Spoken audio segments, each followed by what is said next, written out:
selamat pagi dengan Olive. Ada yang bisa dibantu?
Assalamualaikum warahmatullahi wabarakatuh. Selamat siang, Tribuners. Senang sekali rasanya. Saya Sukmawati Ibrahim hadir tentunya dalam Kala IMA Business Forum. Dan Tribuners tentunya dan Kala Friends juga semuanya yang hadir, baik secara virtual, baik yang hadir di via Zoom maupun yang menyaksikan kita via YouTube dan juga Facebook Tribun Timur. Selamat bergabung pastinya dan tetap standby karena sesaat lagi kita akan sama-sama mendengarkan ya materi yang dibawakan oleh Partner in Venture and Pakar Marketing Mas Yuswo Hadi atau lebih akrab katanya lebih senang disapa Mas Yuwo. Apa kabar Mas Yuwo? Halo Mbak Uma, sehat Mbak? Alhamdulillah. Alhamdulillah sehat Pak. Alhamdulillah sehat walafiat. Jadi sehat itu sekarang adalah aset terpenting ya di masa pandemi. Jadi Betul. mesti harus diatur, harus banyak jahe merah, harus banyak redoxon, harus banyak olahraga, goes dan seterusnya. Luar biasa. Betul sekali Mas Yuwo ya biar kita tentunya tetap Ya, semangat ya beraktivitas apalagi di harus tengah semangat. pandemi COVID-19 betul sekali. Dan Tribuners Skala Friends juga tentunya di sini juga telah hadir ya banyak sekali yang bergabung. Saya menyapa dulu nih tadi ada Mas Iwo yang akan apa namanya bintang tamu kita ya yang Mm-mm. akan membawakan materi spesial pada sore hari ini. Di samping itu juga ada Pak Haryadi Kaimudin. Selamat sore Pak, semoga sehat selalu. Ada Bapak Muhammad Fahrul Razi. Selamat sore. Ada juga dari Bapak Nusra dari IMA Makassar, selamat sore. Ada Pak Asar Ghazali juga, selamat sore, semoga sehat selalu pastinya. Dan tentunya saya tidak menyapa satu persatu, intinya selamat bergabung, selamat menyaksikan, dan kita akan berbincang-bincang langsung nih dengan Mas Siwo. Ini terkait behavior consumer post-COVID, krisis or no ya. Kita akan melihat perilaku konsumen pasca COVID-19, krisis atau tidak, dan akan lebih detailnya nanti akan disampaikan langsung oleh Mas Iwo. Karena memang Tribuners skala fresh pasti banyak sekali perubahan. Jadi kita membandingkan mungkin dari tahun 2019, kemudian masuk COVID nih di 2020, 2021, perilaku konsumen tentu sangat berbeda nih. Mungkin nanti akan dikupas tuntas oleh Mas Iwo dan mungkin juga sudah banyak yang tahu nih Mas Iwo ini siapa ya. Dia sudah 15 tahun ya di dunia apa namanya yang sudah aktif sebagai pembicara di dunia marketing pastinya ya, yang sangat memahami bagaimana perilaku konsumen dan sudah tahu pasti bahwasanya memang terjadi perubahan-perubahan. Kalau kita lihat sekarang Mas Iwo mungkin orang lebih banyak konsumen dominan kayak beli online gitu Pak ya, belanja Mm-mm. via Mm-mm. online, kemudian di Ya, mana-mana lebih itu yang paling peduli, kelihatan. lebih peduli terhadap kesehatan pastinya lebih Ya, selektif ya. lagi ya kan, dan mungkin lebih banyak Mm-mm. apa namanya lebih ketika misalnya belanja via apa mungkin lebih memilih ya udahlah via kurir mungkin taruh depan rumah aja apa dan segala Mm-mm. macam. itu terjadi perubahan-perubahan yang sepertinya tidak ada di tahun 2019, 2018 atau mungkin sebelum adanya COVID. Nah, kira-kira detailnya seperti apa? Saya langsung persilakan kepada Mas Iwo. Silakan Pak. Oke, makasih Mbak Uma. Terima kasih teman-teman. Ini teman-teman Tribuners, kemudian teman-teman IMA, teman-teman Kala Friends ya. Luar biasa nih sore ini. Saya kebetulan lagi di Bali nih Mbak Uma. Jadi kebetulan gimana Pak suasana di sana Pak? Saya kebetulan sudah tertawan di Bali sudah 1,5 bulan. Jadi kebetulan saya ke Bali karena anak libur, terus kemudian mau balik nggak taunya PPKM, jadi nggak bisa balik nih sampai sekarang. Mungkin tambah baru minggu depan atau mungkin 2 minggu lagi nih nunggu Jakarta agak reda ini karena Jakarta ini agak mengerikan kasusnya. Jadi saya tertawan di Bali, tapi tertawanya dengan nikmat nih Mbak Uma. Tertawan di Bali lagi. Iya. Tapi sepi ya Pak ya, jadi mungkin kurang asik juga dibandingkan dengan sebelum ada COVID. Betul. Ya, jadi misalnya hotel gitu ya, 400 kamar itu isinya cuma 3, isinya cuma 4, di bawah 5 gitu ya. Jadi kalau kita berenang pagi-pagi atau sore-sore itu serasa hotel punya kita itu karena nggak ada yang lain yang berenang. Jadi kalau kita sekarang dan harganya murah sekali karena memang nggak ada peminat ya. Jadi Bali itu sepi sekali. Ngerasain juga bagaimana kalau kita ke Bali sepi itu juga nggak seru juga gitu ya. Jadi ternyata mesti juga harus banyak teman-teman lain yang juga liburan. Jadi waktunya sama ya. Makassar waktu tengah kan ya atau timur? Ya, tengah ya. Sama dengan Bali ya. Oke teman-teman, saya akan memberikan overview sedikit mengenai bagaimana consumer behavior itu di masa pandemi. Saya sebenarnya sudah setahun yang lalu intensif ya melakukan survei, melakukan kajian untuk melihat bagaimana perubahan-perubahan perilaku dan bahkan sudah jadi 2 bukunya ya. Saya sudah mengeluarkan 2 buku. Yang pertama adalah judulnya Consumer Megashift 100 yang nanti ini saya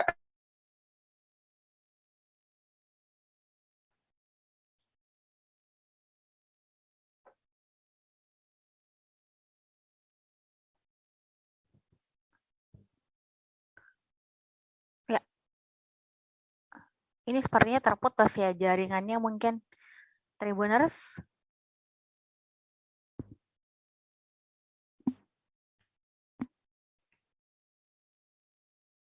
Ya, termasuk tourism teman-teman. Tourism itu arahnya ke Newa saya sebut ya. Newa itu N-nya nature, kemudian E-nya eco, kemudian W-nya adalah wellness dan yang terakhir adalah A-nya adalah adventure. Jadi nanti pasca pandemi ya setelah kita sudah bisa berlibur lagi, maka destinasi-destinasi yang akan diminati oleh travelers itu adalah Newa tadi ya, nature, jadi yang gunung-gunung, yang pantai-pantai yang terbuka ya, eco cari sawah-sawah ya, kemudian wellness, kalau wellness Zumba, kemudian yoga dan seterusnya, kemudian adventure itu. Jadi banyak sekali perubahannya dan teman-teman saya selalu bilang teman-teman marketing nggak boleh nyusun strategi sebelum tahu perubahan perilaku konsumen. Jadi the first step kita melakukan perubahan, kita bikin promosi, kita bangun channel, ya kita bangun customer service itu tidak boleh dilakukan sebelum kita ngerti perubahannya apa. Makanya kenapa saya bikin buku ini, Consumer Megashift yang terjadi karena pandemi, karena teman-teman marketer mesti harus lihat ini dulu. Dan sekarang ini saatnya adalah untuk melihat perubahannya, karena sebelum 2 Maret 2020 ya, sebelum dan sesudah 2 Maret 2020 itu perubahannya itu ekstrim ya. Jadi itu yang pertama, Consumer Megashift 100 post pandemic ya. Buku yang kedua itu judulnya adalah Corona Kills Everything. Jadi kebetulan saya 2019 persis sebelum pandemi saya nulis buku judulnya Millennials Kill Everything. Jadi milenial itu membunuh banyak produk, bisnis, industri ya.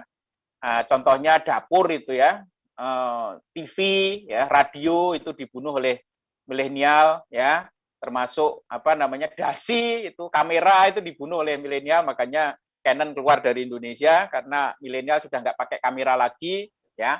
2019 saya bikin Millennial Kill Everything.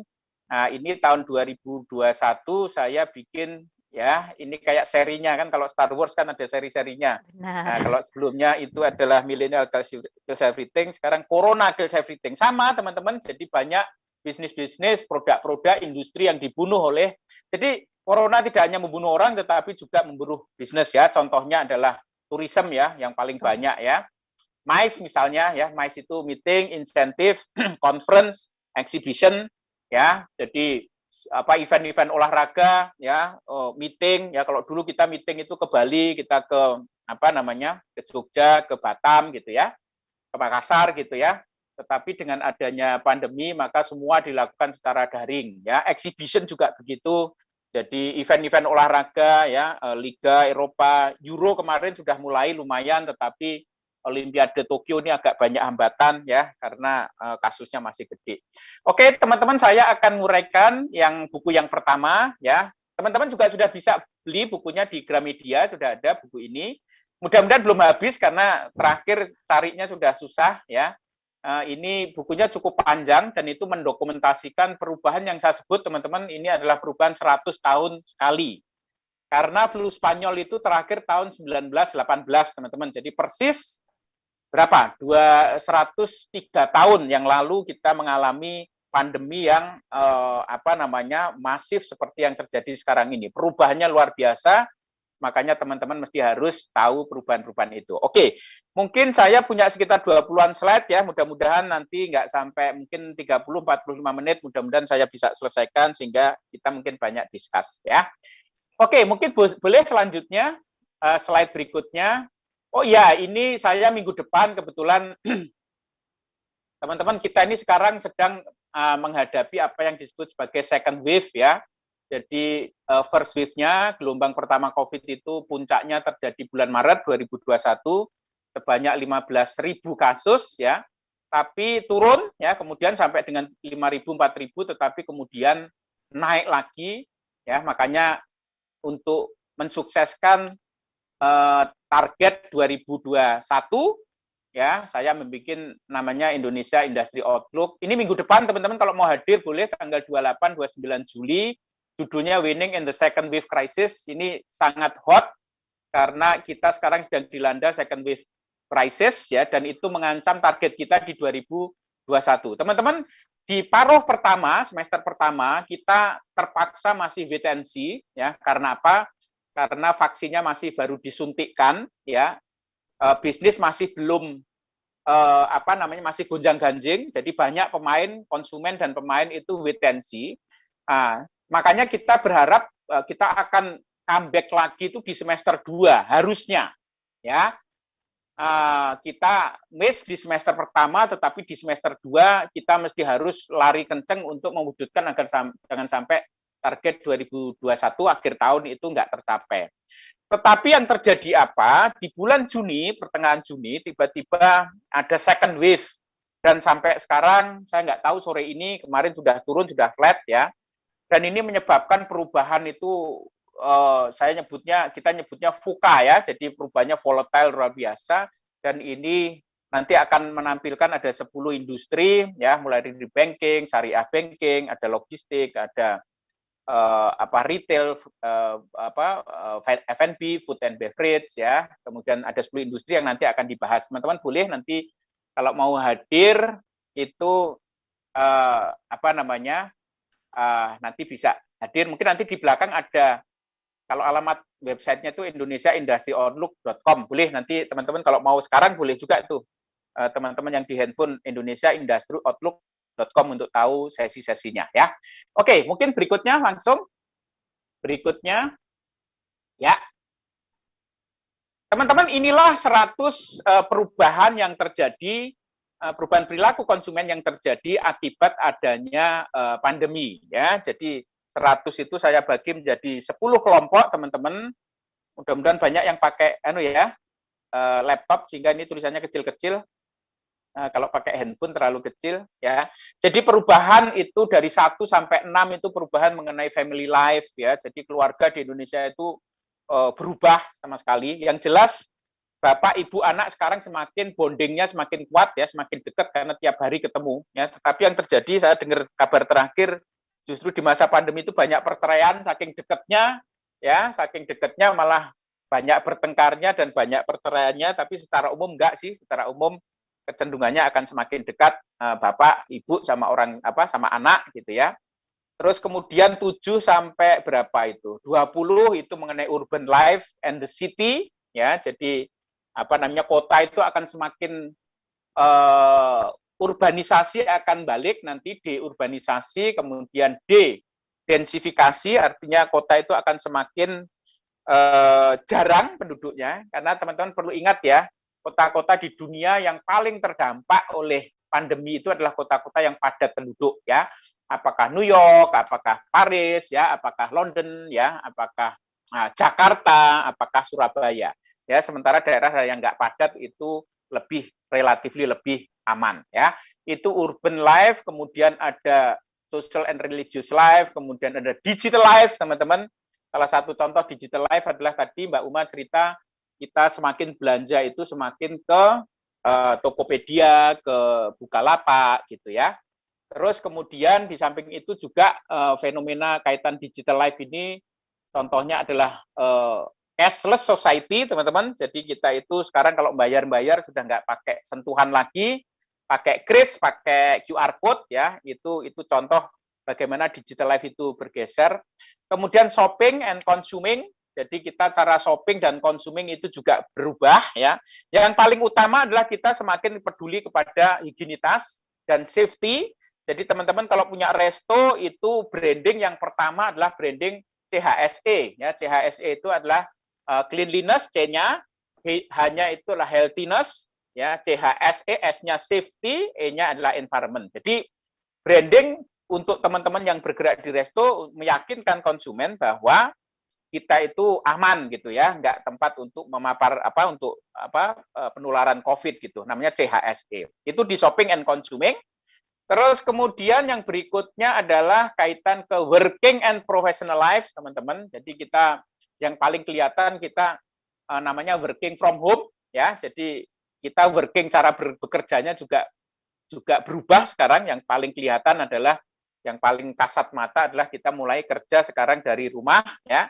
Kayak sekarang ini saya walaupun di Bali ya ada liburannya, ada kerjanya gitu ya, anytime itu bisa kerja karena pakai koneksi internet kayak begini ya, bekerja dari Bali, working from Bali ya. Kalau saya di rumah working from home ya. Itu working and professional life. Terus kemudian berikutnya learning and schooling, teman-teman. Jadi anak-anak kita nanti juga sekarang sekolahnya di rumah ya, dari rumah. Nanti teman-teman saya ramalkan sekolah itu akan permanen, akan hibrid ya. Hibrid itu 3 hari di sekolah, 2 hari di rumah atau sebaliknya ya. Cara kita belajar, kita schooling itu akan berubah, schooling from home, ada working from home, ada schooling from home. Terus berikutnya adalah leisure and traveling ya. Kalau learning tadi nomor 60 sampai 67, kalau leisure and traveling itu nomor 68 sampai 84. Teman-teman, tadi saya sudah cerita dikit ya. Nanti trennya pariwisata itu ke arah newa ya. Newa itu adalah nature, cari yang terbuka alam ya, gunung, pantai. Kemudian E-nya eco ya, kaitan ke environment.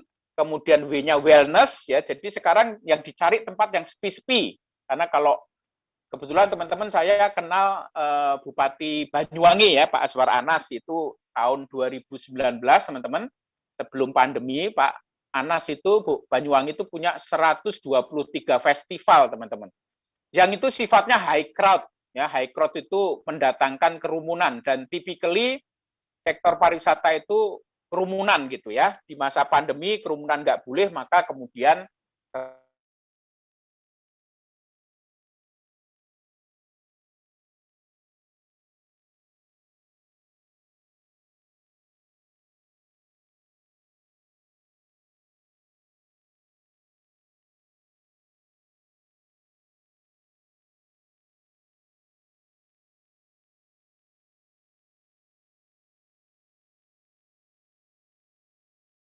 nonton Netflix ya, saya nggak pernah dengerin musik pakai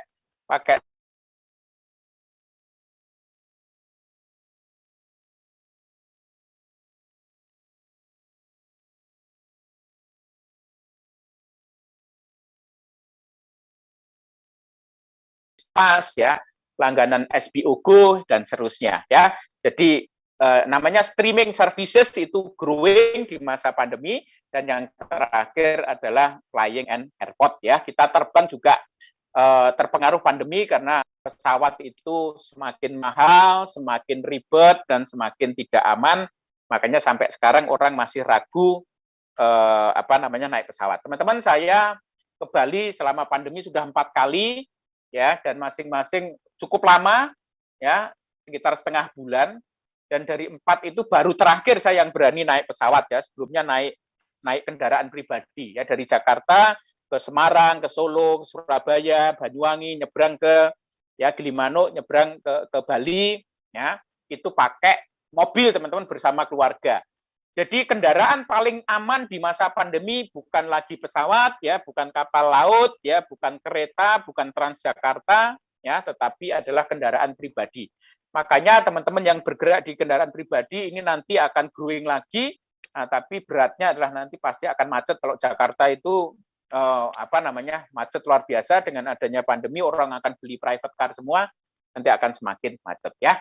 Overview-nya kira-kira itu teman-teman, ada 100 itu, saya nggak akan uraikan semuanya, nanti saya akan ambil yang penting-penting aja, karena kalau saya uraikan semua bisa sampai pagi nih, sampai subuh nih ya. Jadi teman-teman kalau mau dapat komplitnya nanti boleh beli bukunya ya, bisa di Gramedia, mudah-mudahan masih ada bukunya.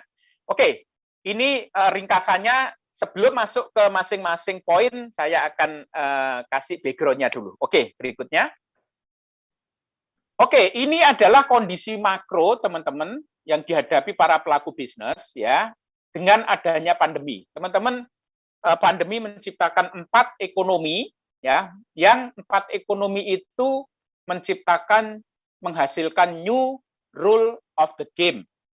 Siapa pemain yang patuh pada rule of the game itu dia akan selamat. Kalau dia nggak patuh pada new rule of the game itu dia akan tumbang.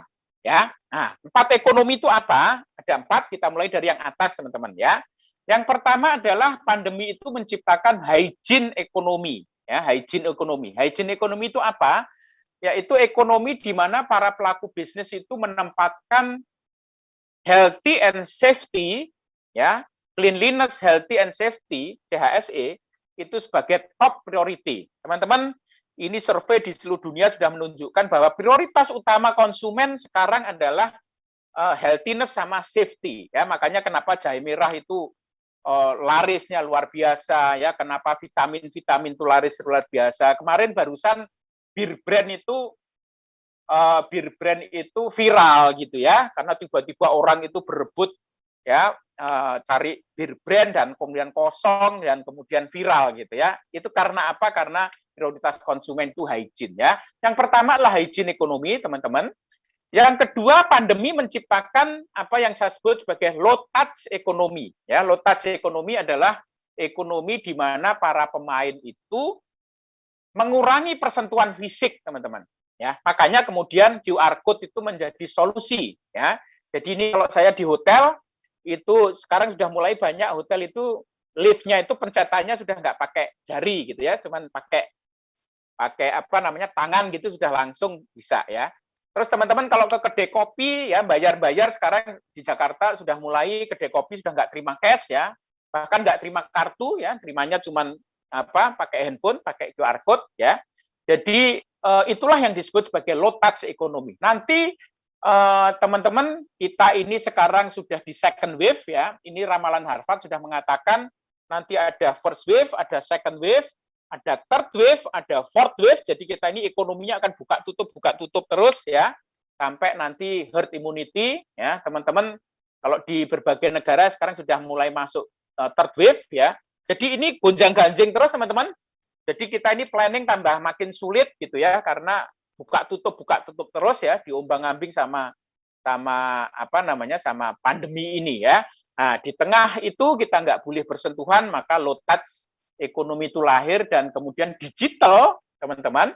Digital itu menjadi solusi sementara sekaligus solusi untuk selamanya ekonomi yang low touch ini ya. Makanya kemudian QR code ya, nanti biometrik ya, kalau teman-teman di perbankan buka rekening itu sudah nggak pakai macam-macam, nggak ada tanda tangan segala macam, pakai biometrik, mukanya disorot gitu, langsung data semua masuk gitu ya. Ini nanti arahnya semua akan ke sana.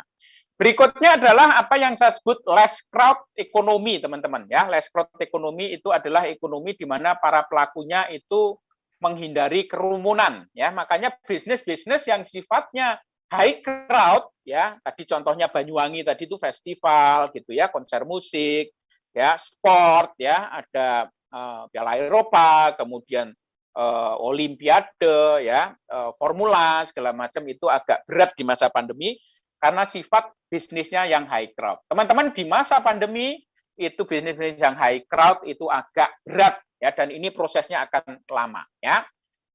Kemudian yang terakhir adalah low mobility economy, yaitu ekonomi di mana pergerakan orang itu semakin dibatasi. Kayak sekarang namanya PPKM sekarang ini, tujuan pemerintah adalah membatasi mobility ya. Itulah sebabnya kenapa Bali misalnya, saya kebetulan sudah 1,5 bulan di Bali ya, luar biasa ya. Bali itu sekarang tapi justru yang Seminyak dan Canggu agak rame, Kintamani agak rame ya. Gitu. Kenapa Bali itu sepi sementara Semarang, kemudian Jogja, Bandung itu rame di masa pandemi ya. Karena orang wisata ke Bali mesti harus naik pesawat, karena kalau naik mobil 28 jam berat gitu ya. Dan nyetir sendiri loh ya, nggak pakai sopir, karena kalau pakai sopir takut lagi nanti kena tertular COVID gitu. Makanya orang ke Bali itu naik mobil pribadi ya, kayak saya 3 kali ke Bali naik mobil pribadi, tetapi berat gitu. Nah, jadi Jogja, Semarang, Bandung rame karena jarak dekat dari Jakarta ke Bandung cuma 3 jam, Jakarta ke Semarang 5 jam, Jakarta ke Jogja mungkin 6 jam pakai tol ya. Jadi mobilitasnya pendek. Sementara kalau dari Jakarta ke Bali mobilitasnya jauh panjang, maka kemudian orang nggak ke Bali gitu. Jadi nanti polanya akan begitu ya. Pelaku ekonomi itu akan mobilitasnya akan semakin dibatasi. Ini teman-teman, ini di makronya teman-teman harus tahu 4 ekonomi itu akan membentuk bisnis di masa pandemi ya. Teman-teman harus harus lihat new rule of the game ini ya. Jadi kalau bisnisnya high crowd mesti harus di shifting ke less crowd ya. Bisnisnya high touch mesti harus di shifting ke low touch gitu ya. Bisnisnya nggak hygiene maka mesti harus melakukan hygiene branding ya. Bisnisnya high mobility harus diarahkan ke low mobility. Jadi ini adalah new rule of the game baru yang harus dipatuhi oleh pemain. Ini di tingkat makro teman-teman. Terus berikutnya di tingkat konsumen ya. Nah, kalau di tingkat industri tadi ada 4 teman-teman. Sekarang apa perubahannya di tingkat konsumen? Ya, tadi di belakang, di depan saya sudah uraikan ada 100 ya. Tetapi sebenarnya 100 itu kalau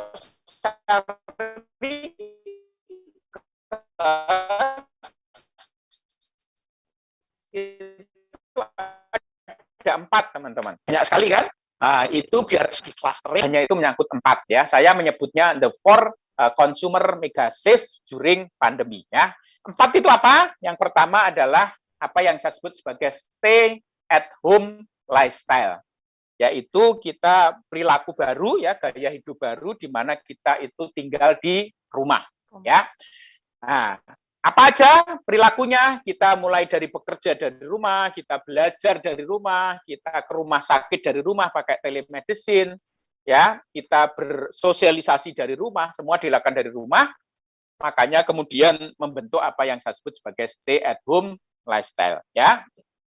Termasuk emak-emak dulu nggak suka masak, sekarang emak-emak milenial sekarang menjadi suka masak karena kebanyakan di rumah. Bapak-bapak dulu nggak suka berkebun, sekarang suka berkebun karena kebanyakan di rumah. Itu munculnya kebiasaan baru yang saya sebut sebagai stay at home lifestyle. Yang kedua itu yang kiri teman-teman, yang di bawah itu adalah fenomena yang saya sebut sebagai back to the bottom of the pyramid. Ya, jadi back to the bottom, ya. Jadi konsumen Indonesia sebelum pandemi itu kebutuhannya tuh mungkin sudah pada tahu ya, piramida Maslow itu yaitu sandang pangan papan, naik turunlah aksi diri ya. Sebelum pandemi kebutuhan kita itu di puncak piramida ya. Kebutuhan kita tuh aktualisasi diri dan esteem ya, makanya IG itu, Instagram sama TikTok itu apa ramenya luar biasa, peminatnya luar biasa karena semua orang pengen tampil. Semua orang pengen esteem, semua orang pengen aktualisasi diri ya. Duit banyak kita habiskan untuk liburan ya, dalam rangka untuk aku bisa seneng-seneng ya, leisure gitu. Itu di puncak piramida. Tetapi dengan adanya pandemi, maka dari top of the bottom itu balik ke back to the bottom. Jadi dari puncak piramida dengan pandemi kita dipaksa kebutuhannya kebutuhan basic ya, kebutuhan esensial. Ya, kebutuhan esensial itu apa? Di masa pandemi ada 3, teman-teman ya. Yang pertama adalah makan minum karena kita harus hidup ya, makan minum kebutuhan basic ya, back to the bottom of the pyramid ya, piramida Maslow. Yang pertama adalah makan minum. Yang kedua adalah health and safety ya. Jadi kesehatan dan keselamatan itu ya kebutuhan yang kedua, dan yang ketiga adalah koneksi internet ya. Jadi koneksi internet itu sekarang menjadi kebutuhan pokok. Karena apa? Karena saya di Bali, teman-teman di Makassar itu kalau nggak pakai koneksi internet kita nggak bisa seminar ya, kita nggak bisa webinar. Jadi di masa pandemi itu kebutuhan konsumen itu ada di balik kebutuhan dasar. So bagaimana kebutuhan yang secondary sama tertiary atau kebutuhan yang di puncak piramida? Ya, kebutuhan di luar itu adalah kebutuhan sekarang nggak butuh konsumen. Ya, makanya bisnis-bisnis di liburan ya, di hotel itu baju, sepatu itu menjadi agak berat di masa pandemi karena konsumen itu balik ke kebutuhan dasar. Itu yang kedua, teman-teman. Terus yang ketiga, yang kanan itu adalah go virtual. Ya. Hidup kita itu dari fisik kita dibawa ke virtual ya. Kita bekerja secara virtual, kita belajar secara virtual ya. Kita bersosialisasi secara virtual, kita ke dokter itu secara virtual pakai telemedicine. Bahkan kita beribadah pun ya secara virtual ya. Teman-teman yang Kristiani sekarang khotbah itu ibadah minggu itu sudah dilakukan di rumah ya. Jadi semuanya berubah. Terakhir teman-teman adalah terbentuknya apa yang saya sebut sebagai empathic society. Itu yang atas ya, empathic society. Yaitu bangsa Indonesia ini bangsa yang tolong-menolong ya, ketika banyak saudaranya susah, banyak saudaranya meninggal, sakit ya, maka kita ini banyak donasi, kita ini banyak peduli, kita banyak menolong saudara-saudara kita. Maka justru bagusnya pandemi itu membentuk apa yang saya sebut empathic society.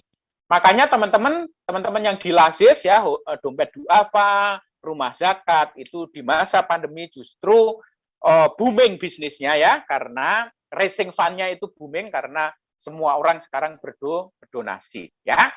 Oke, ini ada 4 teman-teman. Tadi di industri ada 4 ya, di konsumen ada 4. Masih ingat ya di industri tadi apa?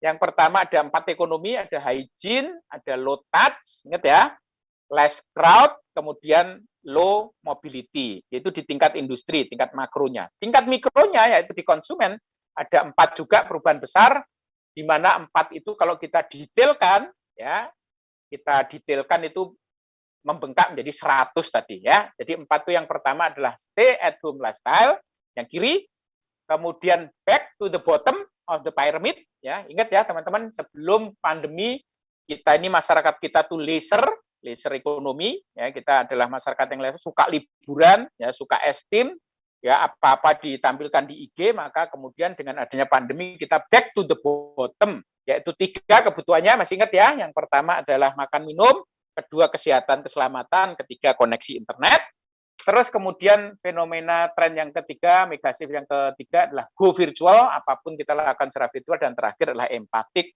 society. Oke, berikutnya apa?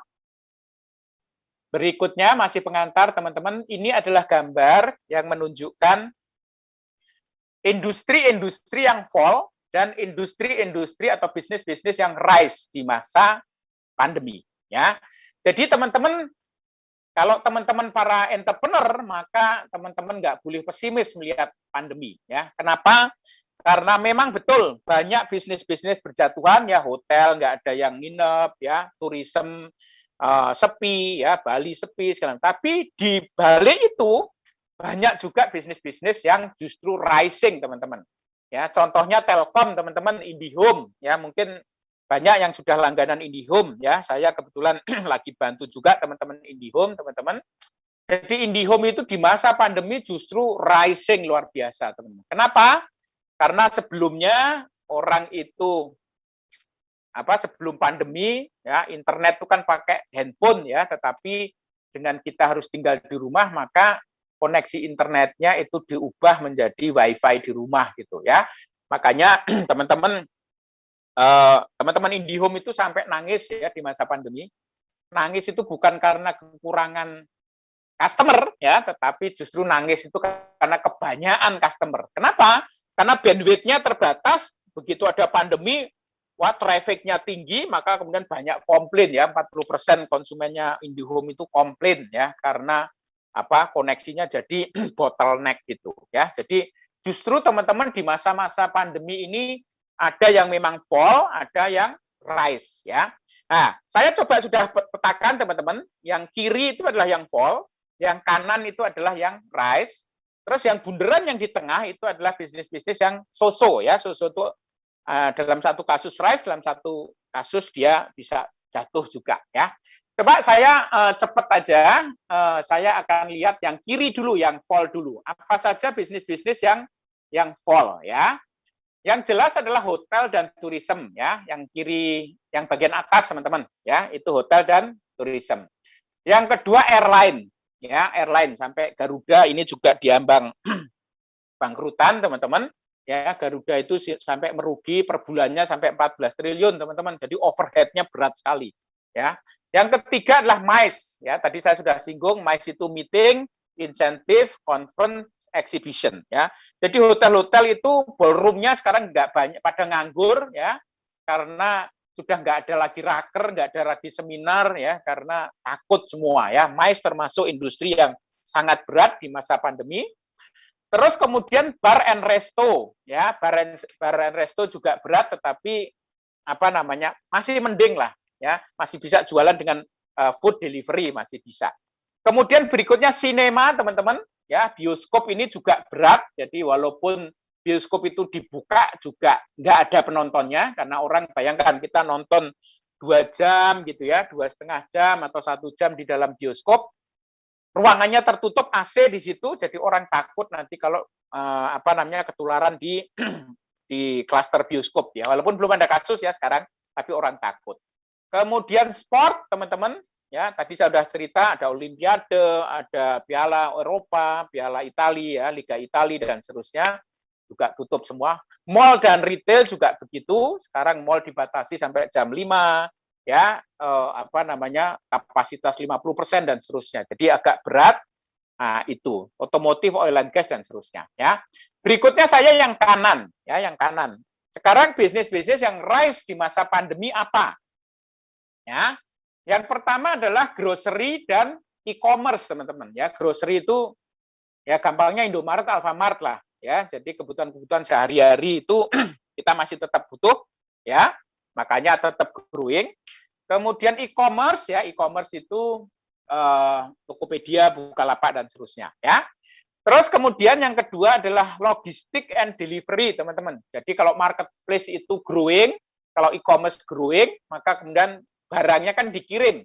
Makanya sekarang JNE ya, POS ya, kemudian GNT itu di masa pandemi justru lagi growing-growingnya. Berikutnya food delivery ya, food delivery itu GoFood ya, GrabFood itu juga growing. Makanya kemudian Shopee dulunya cuma jualan bisnisnya marketplace ya, e-commerce, tetapi terakhir Shopee itu bikin food delivery ya. Kemudian remote working kayak Zoom ya, kayak Webex itu remote working. Streaming services, teman-teman, tadi yang saya sudah cerita, ada Netflix, kemudian ada Disney Plus ya, ada HBO Go, itu streaming services itu growing di masa pandemi karena semua orang stres, karena stres hiburannya nonton Ikatan Cinta gitu ya, atau nonton film-filmnya Netflix gitu. Kemudian ada media and telco, tadi saya sudah cerita, contohnya Telkom ya, itu apa namanya, IndiHome-nya lagi growing luar biasa. Kemudian online learning teman-teman juga growth ya, Ruang Guru, Genius dan seterusnya. Kemudian telemedicine, cleaning service ya, home fitness dan seterusnya. Ini adalah bisnis-bisnis yang fall, yang kiri, dan rise yang kanan. Kalau yang tengah, yang between, itu ada banking, agriculture, ya, education, itu tengah-tengah lah. Manufacturing nggak begitu berat, ya. Nah, itu adalah bisnis yang di tengah, ya. Oke, ini adalah dampak dari pandemi, dari sisi industri dan bisnis yang maju dan yang flop di masa pandemi. Oke, saya sekarang akan masuk ke yang 100 tadi itu, tapi mungkin cepat aja, biar nanti teman-teman kita bisa banyak diskusi. Karena beberapa tadi juga sudah saya uraikan ya. Dari 100 saya akan mulai dari 4 ya, nomor 4 ya. Nanti saya ambil mungkin 10 sampai 15 lah, nggak banyak-banyak, nanti kita banyak diskusi, mungkin teman-teman bergerak di bidang apa, nanti bisa kita konsultasikan, bisa saya jawab nanti pertanyaannya ya, mengenai tren-trennya kayak apa. Yang pertama adalah tren yang keempat dari 100, mega shift 100 itu yang keempat adalah healthy is the new caring. Tadi saya katakan teman-teman, kalau Anda punya resto, ya Anda punya gym, ya maka prioritas konsumen itu adalah healthiness and cleanliness, ya atau health and safety, ya itu penting. Makanya penting teman-teman kalau punya hotel ada namanya CHSE branding, ya CHSE branding itu C-nya cleanliness, hanya healthiness, ya S-nya safety, E-nya environment. Jadi itu menjadi prioritas utama konsumen, maka produsen mesti harus secara aktif, proaktif mengkomunikasikan bahwa Anda peduli sama CHSE. Ya. Nomor 4, berikutnya, yuk nomor berapa? Nomor 6, ya. Work, life, play, balance. Jadi ini kaitan dengan family, teman-teman. Ya, family itu dengan bapak, ibu, anak ketemu, dan kita bisa kerja di rumah, maka kehidupan kerja itu work, kehidupan keluarga itu life, dan kehidupan hiburan itu play, itu menjadi balance. Ya, mestinya para pekerja ini nanti dengan adanya working from home itu lebih bahagia, mestinya begitu. Ya, dan teman-teman working from home saya sudah lihat ya, certain industri nanti akan permanen. Ya, kayak saya nih bidang bisnis saya adalah consulting, ya sekarang kantor saya sudah nganggur itu sampai jamuran itu ya, dan ini akan kemungkinan akan jalan terus. Ya, certain business nanti akan permanently itu akan working from home atau nanti hybrid ya, 3 hari di rumah, 2 hari di kantor ya, itu akan permanen nanti ya setelah pandemi. Nomor 6, nomor 15 tadi saya sudah cerita teman-teman, private car win again. Ya, jadi private car adalah survei saya mengatakan teman-teman di bulan Oktober tahun lalu itu saya melakukan survei terhadap konsumen Indonesia dan hasilnya 83% konsumen mengatakan bahwa kendaraan pribadi adalah kendaraan paling aman di masa pandemi. Ya, jadi kendaraan paling aman bukan pesawat, bukan kapal api, bukan kereta, tetapi kendaraan pribadi. Ya, makanya siap-siap nanti Makassar macet lagi ya. 15. Berikutnya adalah nomor 21, the birth of empathic society. Tadi juga sudah saya jelaskan teman-teman, ketika banyak saudara kita yang sakit, banyak yang meninggal ya, banyak yang kena layoff ya, banyak yang ketakutan, maka kemudian kita tergerak untuk melakukan empati, melakukan peduli, melakukan donasi ya, the birth of empathic society ya. Jadi blessing in disguise, ketika pandemi itu banyak dampak buruknya ke kita, tetapi pandemi juga ada dampak bagusnya, yaitu ketika kita justru semakin peduli ya. Dua-dua konsumen itu makin takut ya. Jadi terutama yang terakhir teman-teman, jadi 2 minggu yang lalu ya, selama second wave ini ya, jadi WA group itu isinya innalillahi wa inna ilaihi. Jadi kita ini dirundung ketakutan terus-menerus ya. Apa dampaknya kalau konsumen takut ya? Inilah yang awal dari semua resesi itu di sini teman-teman. Jadi kalau kita ini cemas, kita ini takut, maka kita nggak spending. Ya, duit itu kita tabung. Makanya kenapa bank-bank itu di masa pandemi itu dana pihak ketiga atau DPK-nya itu naik, ya. Karena konsumen itu nggak spending, duitnya itu ditabung. Untuk apa? Untuk jaga-jaga. Kalau nanti ada keluarga kena COVID, ya, obat mahal, rumah sakit mahal, ya, maka duit itu disimpan, ya. Kalau duitnya disimpan, konsumen nggak spending, yang terjadi apa? Yang terjadi toko-toko nggak laku, pabrik-pabrik ya jadi nggak produksi karena tokonya nggak laku. Kalau pabriknya nggak produksi, perusahaan nggak jalan karena produknya nggak laku, maka pegawainya juga gajinya dipotong, bahkan kena layoff. Kalau pegawainya gajinya dipotong, ya kena layoff, gajinya nggak penuh, maka nggak spending gitu. Kalau nggak spending, maka balik lagi nggak beli produk, pabriknya tutup, itu muter terus. Ya namanya vicious circle. Ya, vicious circle itu yang menyebabkan resesi sebenarnya. Kita nggak spending, pabriknya tutup, pegawainya nggak ada gaji, kalau nggak ada gaji nggak spending lagi, muter aja. Nah, yang proses yang sebaliknya bisa terjadi ketika kemudian konsumen nggak takut. Kalau nggak takut, maka dia berani spending, teman-teman. Karena yakin ke depan bakal prospeknya bagus. Kalau ke depan prospeknya jelek, orang akan cenderung saving gitu. Tapi kalau prospeknya bagus akan berani spending gitu. Sama perusahaan juga begitu. Kalau perusahaan lihat waduh ekonomi kok tidak menentu, maka perusahaan nggak kapek gitu. Ya, perusahaan nggak invest gitu. Ya duitnya cenderung ditabung nanti kalau ada apa-apa gitu. Ya sekarang semua perusahaan mengurangi pengeluaran karena kondisinya serba tidak menentu. Itulah yang menyebabkan krisis teman-teman yang kalau lama akhirnya menjadi resesi. Jadi sumber dari resesi adalah konsumen yang takut, teman-teman. Jadi constantly fear citizen, ya, itu dua-dua. Takut apa? Takutnya adalah takut fear of death yang pertama, coba balik ke sebelumnya.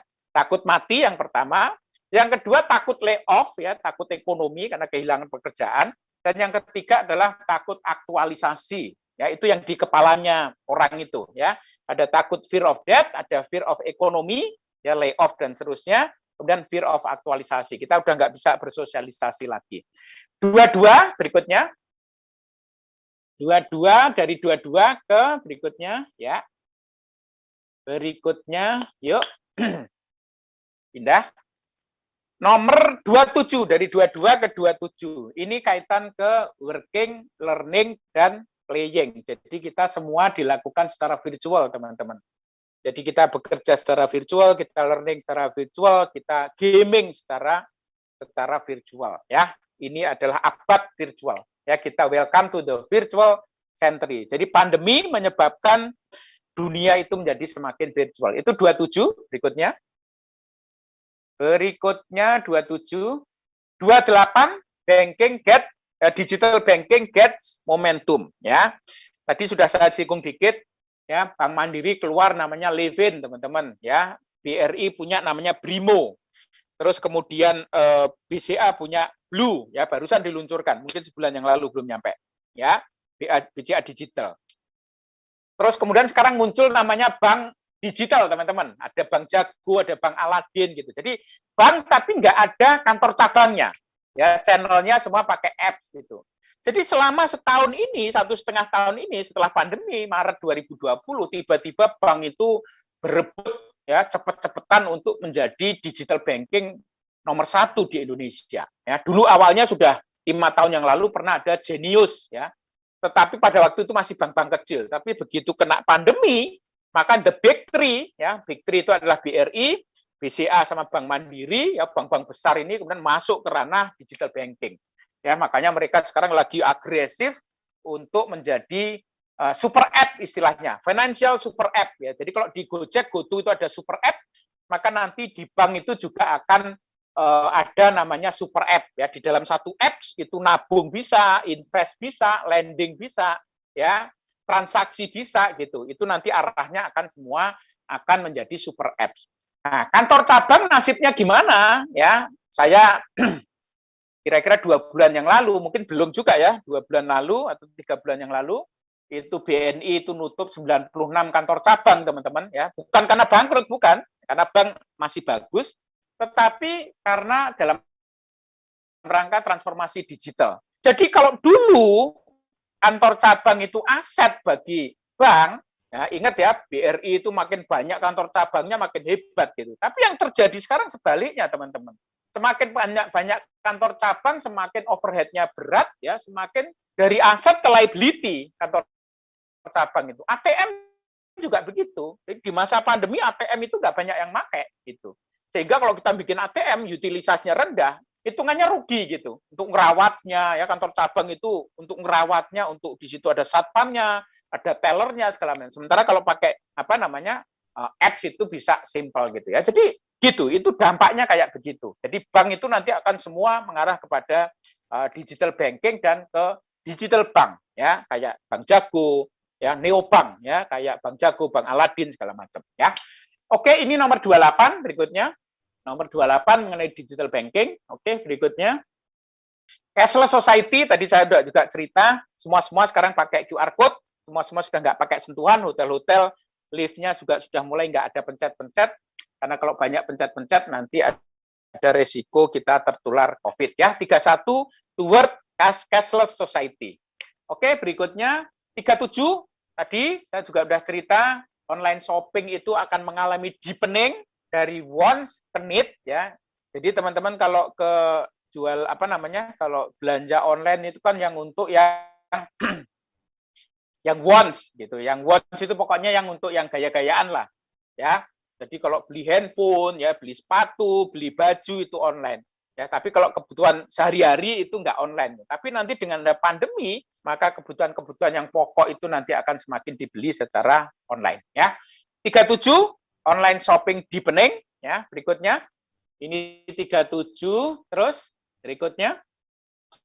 Shop lokal, teman-teman, trennya nanti akan orang itu sekarang yang terjadi sentimen kelokalan itu meningkat. Ini adalah peluang bagi brand-brand lokal untuk building brand gitu, ya.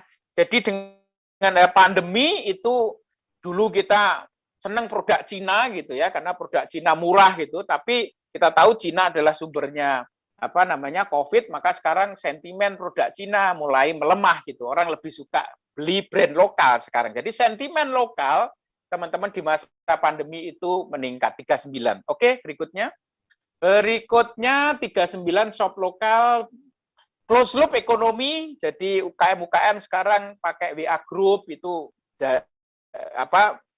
saling membantu ya. Jadi beli produk teman gitu ya. Atau teman-teman UKM melayani konsumen di komplek gitu pakai WA group gitu. Ya, itu di masa pandemi itu muncul tren itu ya. Saya menyebutnya sebagai closed loop ekonomi ya. Ekonomi terbatas ya. Ekonomi terbatas, nggak banyak orang di mana di situ jadi dagang di situ ya. Dagang dalam rangka untuk bantu biasanya. Jadi teman-teman yang jualan jahe merah di WA group itu terpaksa kita beli karena kita empati gitu. Itu yang namanya closed loop ekonomi atau closed loop trading. 40 berikutnya. 42 adalah go omni.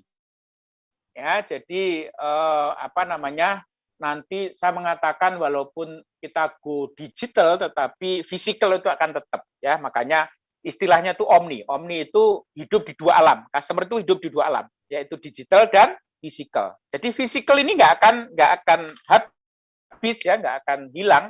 Orang nanti akan milih antara digital dan physical ya. 42 berikutnya.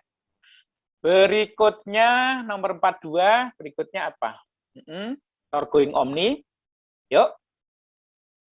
Healthy and safety, confidence SMS, tadi saya sudah singgung, jadi CHSI itu penting, bahwa prioritas konsumen itu adalah health and safety, maka teman-teman untuk meyakinkan konsumen itu balik dan loyal, senjatanya sekarang bukan price, senjatanya bukan promo, tapi senjatanya adalah yakinkanlah konsumen Anda bahwa Anda itu health and safety concern. Anda sangat concern dalam kesehatan dan keselamatan. Oke, 43 berikutnya. Berikutnya, 43, ya, berikutnya. Hygiene is the new green, ini kalau di tourism juga begitu, kesehatan, keselamatan penting, 70, berikutnya lagi. Tadi sudah saya bahas, ya, Di tourism juga begitu ya teman-teman ya, keselamatan, kesehatan penting. Terus berikutnya NEWA, ya NEWA tadi, ya nature, eco, wellness, dan adventure itu penting. Makanya nanti trennya akan ke outdoor teman-teman, pariwisata itu. Jadi yang festival-festival makin berkurang, orang lebih banyak ke desa wisata, orang akan lebih banyak ke gunung, orang lebih banyak ke pantai, orang lebih banyak yoga gitu ya, cari tempat-tempat yang sepi itu karena COVID itu menggeser ke situ. Oke, 71 berikutnya.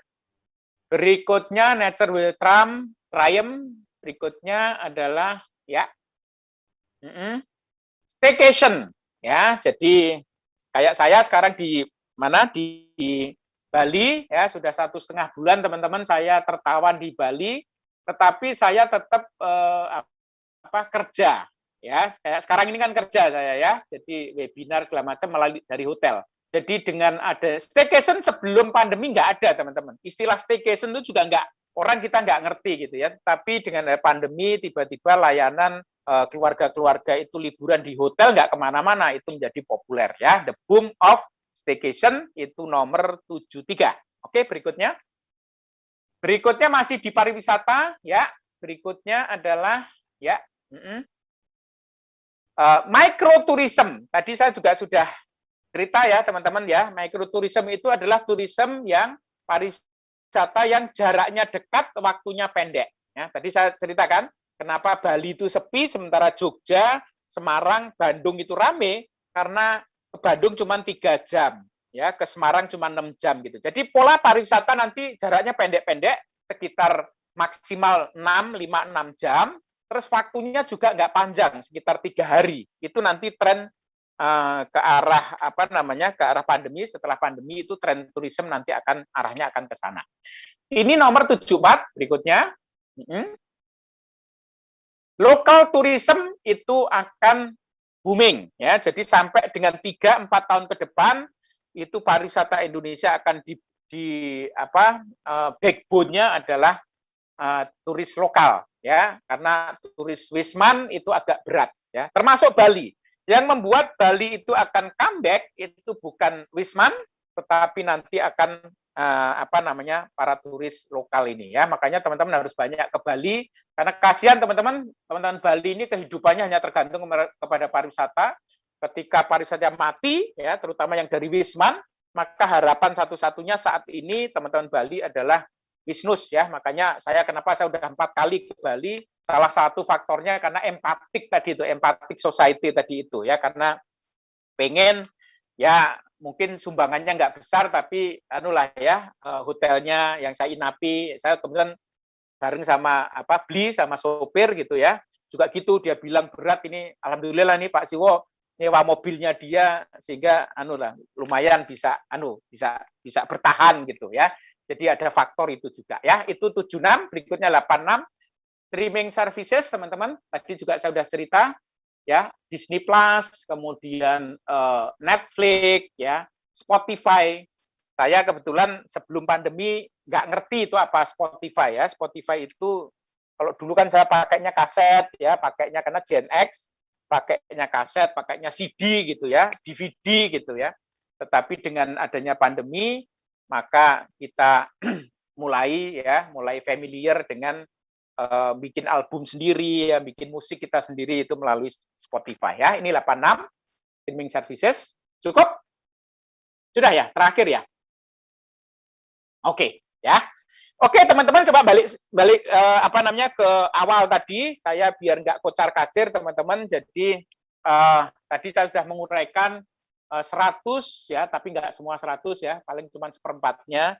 Perubahan-perubahan perilaku konsumen atau perubahan industri, perubahan bisnis yang terjadi selama pandemi ya, ada 100 dibagi menjadi 10 tadi, di babnya ada 10, ada family life, ada digital life, ada city life gitu ya, ada working and professional life ya, ada shopping dan seterusnya ya. Ini ada 100, teman-teman nanti kalau mau komplitnya bisa beli bukunya ya.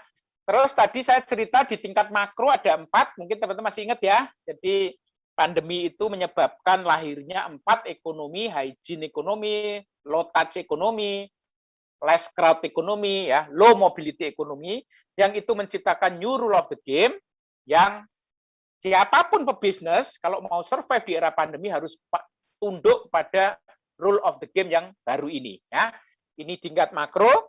Di tingkat mikro masih ingat ya teman-teman, perubahan konsumen yang 100 itu kalau diringkes itu menjadi 4, yaitu apa yang saya sebut stay at home lifestyle. Yang kedua, back to the bottom of the pyramid. Awalnya kebutuhan di puncak piramida, tetapi kemudian terjun bebas berada di dasar piramida. Kemudian yang ketiga, go virtual. Ya, semua dilakukan secara virtual. Dan terakhir adalah terbentuknya empathic society. Satu lagi, penutup. Coba yang fall and rise, ya masih ingat ya? Ada bisnis-bisnis yang fall, yang kiri ada hotel, ada airline, ada MICE, ada mall. Nah, sementara yang kanan itu rise ya, ada e-commerce ya, ada grocery, ada logistik ya, ada ruang guru online learning ya, food delivery dan sebagainya. Yang tengah adalah yang in between ya. Oke, ini teman-teman, dan tadi saya sudah uraikan mungkin nggak semua, tetapi tren-tren besar yang terjadi perubahan bisnis yang terjadi, perubahan perilaku yang terjadi akibat adanya pandemi ya. Oke, saya kira itu Mbak Uma, mungkin agak panjang ya, karena memang uraiannya panjang, teman-teman mungkin perlu perubahan ini tahu agar kita ngerti bagaimana harus merespon pandemi ya untuk bisnis kita. Boleh Mbak Uma? Ya. Terima kasih teman-teman. Saya serahkan waktu ke Mbak Uma. Ya, baik, luar biasa sekali Mas Iwo ya. Jadi ini pengen tepuk tangan virtual nih Pak, luar biasa. Artinya terbuka juga bahwasanya ternyata terjadi perubahan yang sangat signifikan sejak adanya pandemi di Maret kemarin ya. Sekarang sudah berapa bulan nih? 1 tahun lebih, 16 bulan, 17 bulan ya. Betul, pandemi. ya 1,5 tahun ya kira-kira ya. Iya, 1,5 tahun merebak. Dan Mas Iwo, saya melihat sebenarnya ini pandemi kan tadi lebih banyak beralih ke digital gitu Pak ya. Pada intinya kita lebih banyak beralih ke digital. Dan kalau kita lihat dari unit bisnis yang memang mereka yang bergerak di dunia digital ya aman-aman saja mereka. Bahkan tadi kalau disampaikan Telkom tuh nangis bukan karena nggak ada konsumen, bukan karena tidak ada ini, tapi terlalu banyak. Mungkin di luar dari target mereka aja, targetnya melampaui target lah, seperti itu kan biasanya bisnisnya target-target tersendiri. Ini luar biasa sejak ada pandemi. Dan justru Mas Yo, saya melihatnya bahwasannya ini sebenarnya pandemi ini, COVID ini mempercepat aja. Kalau saya melihat mungkin cepat atau lambat, meskipun tidak ada pandemi, kita memang harus beralih ke digital. Soal work from home dan segala macam, mungkin cepat atau lambat 2-3 tahun ke depan memang kita akan beralih ke situ. Kalaupun tapi hanya pandemi mempercepat situasinya. Mempercepat, katalis. Betul. Jadi mau tidak mau ya kita harus beradaptasi. Dan menarik juga bahwasanya tadi memang tidak dipungkiri banyak sekali unit bisnis yang terdampak ya Pak ya. Karena memang seperti hotel, travel, mungkin yang bergelut di dunia itu ya benar-benar harus bukan lagi merangkak ya Pak ya sekarang ya. Benar-benar nggak tahu mau ngapain karena kan kondisinya memang tidak bisa berjalan ya kan ya. Dan di sini banyak sekali mungkin peserta yang mungkin dari IMA ya kan, dari Kala, kemudian dari teman-teman dari berbagai jenis bisnis yang mungkin ingin mengajukan pertanyaan, itu boleh. Dan di sini juga spesial sekali nih karena tadi juga disampaikan di awal ya, kalau nanti kan akan ada event serupa lagi akan dilakukan tanggal 28 sampai 29 Juni. Ya Pak ya, dan di situ katanya bagi 5, ini spesial nih dari Mas Iwo nih, 5 penanya akan mendapatkan voucher tiket gratis ya Pak ya, tiket untuk bisa menyaksikan gitu.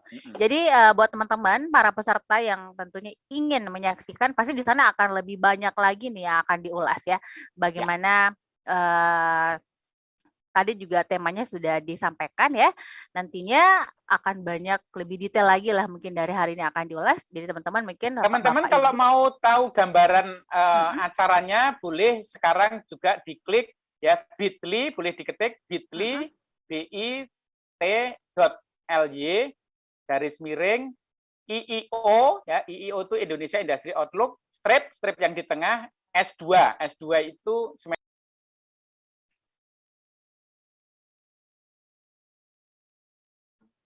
ya. Jadi teman-teman tadi mungkin Bapak ada kesalahan jaringan mungkin ya. Jadi bagi yang ingin ikut bergabung pada kegiatannya nantinya, ini ada kesempatan nih 5 penanya pertama akan mendapatkan tiket gratis. Dan bagi yang ingin bertanya silahkan raise hand ya. Dan boleh langsung berbicara atau menanyakan secara langsung. Tapi kita tunggu dulu nih. Sudah masuk Pak belum ya? Sudah bergabung kembali?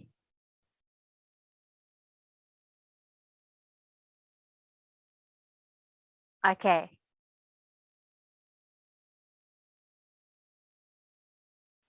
Masih termute? Ya, ya, Oke. oke. Sorry, tadi agak putus ya. Oke. Jaringan ya, Jadi Pak ya? tadi diulang ya, bit.ly tadi belum selesai ya. Ya, Bit.ly silakan. bit.ly garis miring atau slash ya garis miring IIO ya, IIO itu Indonesian Industry Outlook, strip yang tengah itu S2. S2 itu adalah semester 2. Itu aja. Baik, Oke, mungkin monggo juga kalau mau nanti dilihat. kalau boleh Pak di-share di kolom chat ya Pak ya, biar Boleh. nantinya teman-teman bisa langsung copy Sabil paste nih. boleh di-share Sabil itunya bit.ly-nya ya. Betul. Oke. Betul. Baik, Mas, kalau gitu saya izin, saya mau mengajukan, mempersilahkan nih para peserta yang ingin bertanya. Tadi ingat ada 5 penanya pertama akan mendapatkan tiket gratis. Silahkan raise hand dulu, nanti panitia akan langsung melihat dan langsung di unmute agar bisa langsung menanyakan kepada Mas Iwo. Silahkan. Saya nyolokin listrik dulu sebentar aja. 1 menit. Monggo, Pak. Enggak nyampe 1 menit. Iya, iya. Oke, baik. Ini sudah ada beberapa. Saya persilahkan dulu nih kepada Pak Nusran dari IMA Makassar. Silahkan, Pak. Takut baterainya habis. Yuk. Ya, silahkan Pak Nusran.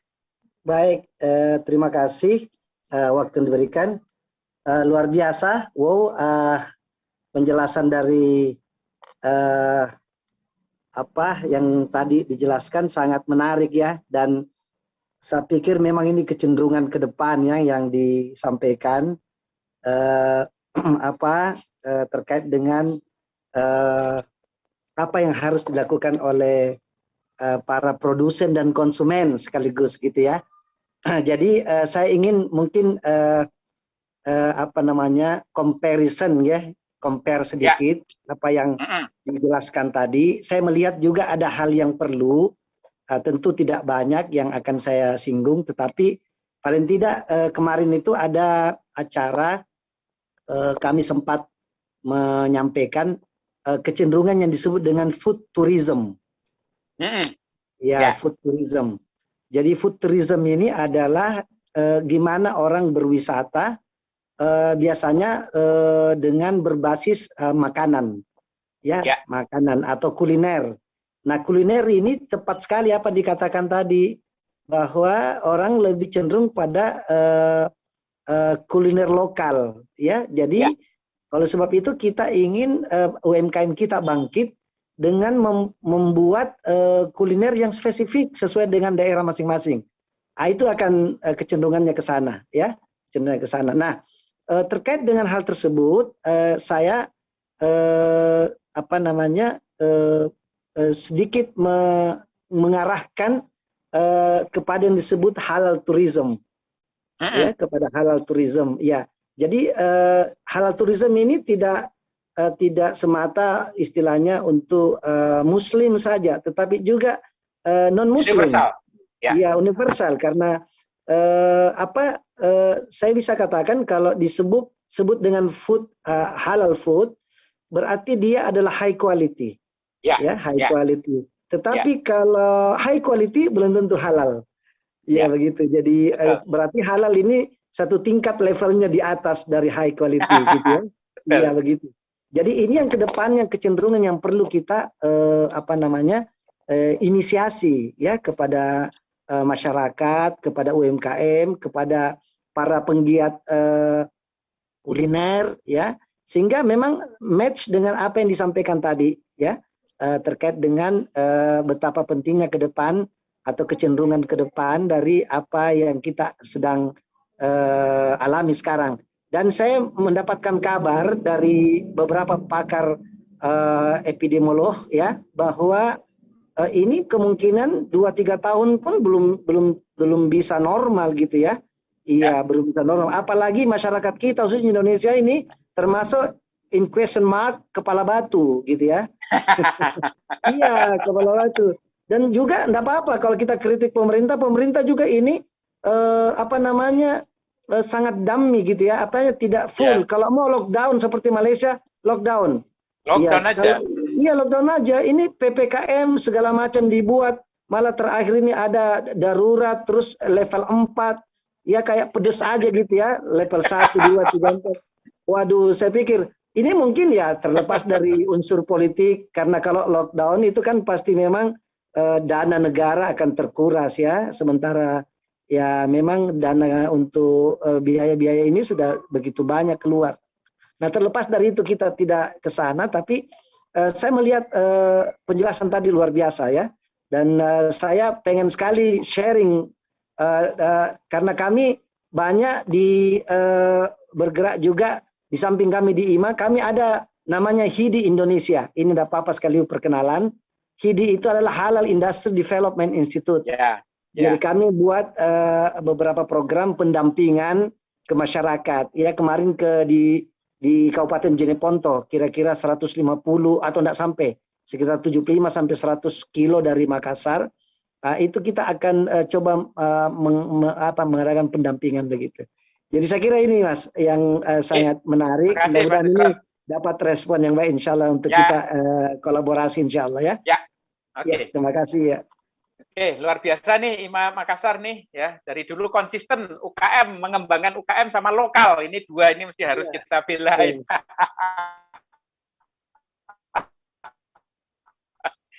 Oke, ya saya nggak tampilkan untuk yang halal karena forumnya umum gitu ya. Tapi sebenarnya saya punya juga kajian yang kaitan dengan pasar muslim sebenarnya. Dan memang betul karena kita ingat sekali ya teman-teman ya, pertama kali COVID ini terjadi itu adalah di pasar Wuhan.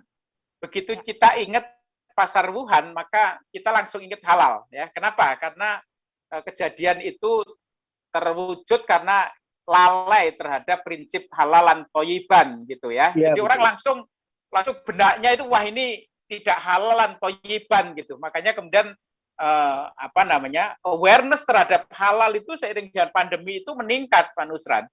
Makanya ini harus menjadi momentum untuk teman-teman untuk bagaimana makanan halal ini harus di-push mumpung konsumennya lagi happening ini, lagi sentimen terhadap halal itu lagi meningkat. Makanya mesti harus UKM harus didorong untuk mulai branding halal ini mulai dipacu ini mumpung konsumennya sadar. Betul. Gitu Pak Nusran. Terima kasih. Baik. Ada satu hal sebelum lanjut sedikit aja. Kami kebetulan di sini ada Pak Azhar Ghazali, ada beberapa kawan. Kami lagi diamanahkan. Iya, kami lagi diamanahkan oleh Pak Gubernur. Ini untuk mudah-mudahan ini internal aja. Ini ada di Makassar ini satu wisata yang dekat namanya Lakang. Jadi dia ini kayaknya keluar ya. Masih di dalam. Masih Pak, masih.